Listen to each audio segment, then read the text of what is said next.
It's about wrong animal. Yeah, that's what's funny. They're all the same, right? Who's mouth. It's about the time I gave up smoking. Thank you. To say I was a pack-a-day smoker is an understatement. It was more like a pack a day plus another pack if I got drunk or pulled an all-nighter to meet a deadline. So always. I smoked before and after eating, first thing in the morning, last thing at night. I got nervous about flights because even as a domestic flight for me was a ridiculously long time to go without a cigarette. My life was a series of moments leading up to my next hit of sweet nicotine relief. I had no plans to give up. Then one day, seemingly out of the blue, my boyfriend asked me to quit with him. At first I was horrified at what he was asking of me. I even tried to pull the "this is who I am" card. But when someone you deeply loves asks you to stop slowly poisoning yourself to death so that they may also have a better chance of not slowly poisoning themselves to death, it is hard to say no. The first day was deceptively easy. We signed ourselves up to Quit Buddy, which is an app that helps you track your quitting progress. The Quit Buddy asks you to provide it with an image or a quote so that every now and then it can remind you of why you're quitting. My boyfriend used a picture of me eating a burger, and I wrote, "I want to be free." We went about our day keeping busy and feeling refreshed the way you do in the wake of a new beginning. Quit Buddy told us to treat ourselves, so we spent what would have been our cigarette money on dinner and a movie. I went to sleep that night feeling accomplished and happy. I thought to myself, this isn't so bad. I woke up on day 2 with a slight hangover from yesterday's optimism. It was 8:30 in the morning and I had to go to work. I went to make myself a coffee and on the first sip felt a pang of grief. As anyone who has ever smoked knows, the coffee and the cigarette in the morning combo is up there on the list of top 10 smoking experiences, right after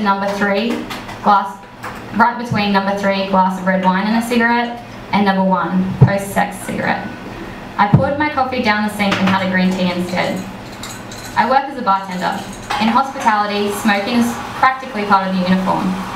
When I informed my workmates that I had given up smoking, what I received in reply was a series of rolled eyes, unconvinced nods, and one very straightforward, "Well, that won't last."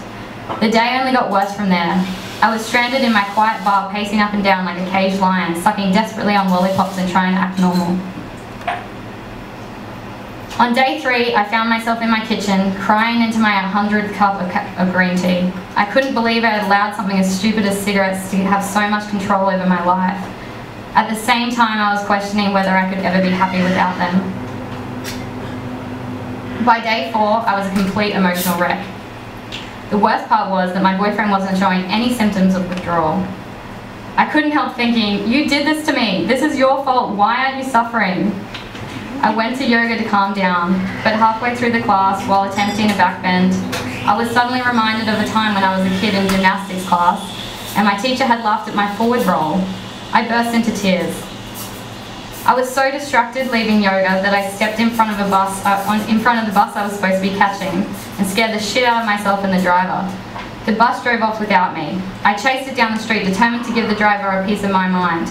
I reached his next stop just as the bus was driving off. Slumped down on the bus stop, I began sobbing.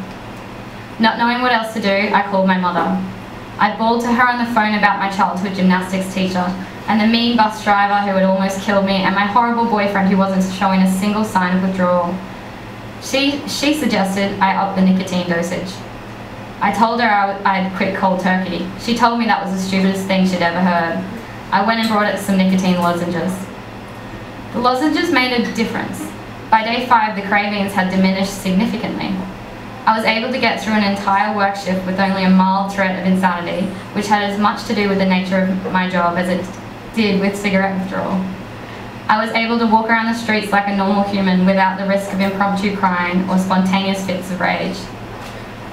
On day 6, a friend of mine was having a dress-up party.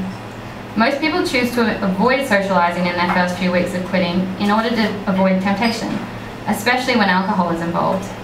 I was feeling fairly confident at this time and I thought I was not going to let those pesky temptations get in the way of my right to party. I rocked up in my cow costume and was greeted with enthusiastic shouts that came from within a thick cloud of cigarette smoke that was engulfing my friends. I sat in the smoke cloud, secretly enjoying the smell, but assuring my friends that no, I was fine and no, Not just one, but thank you for offering.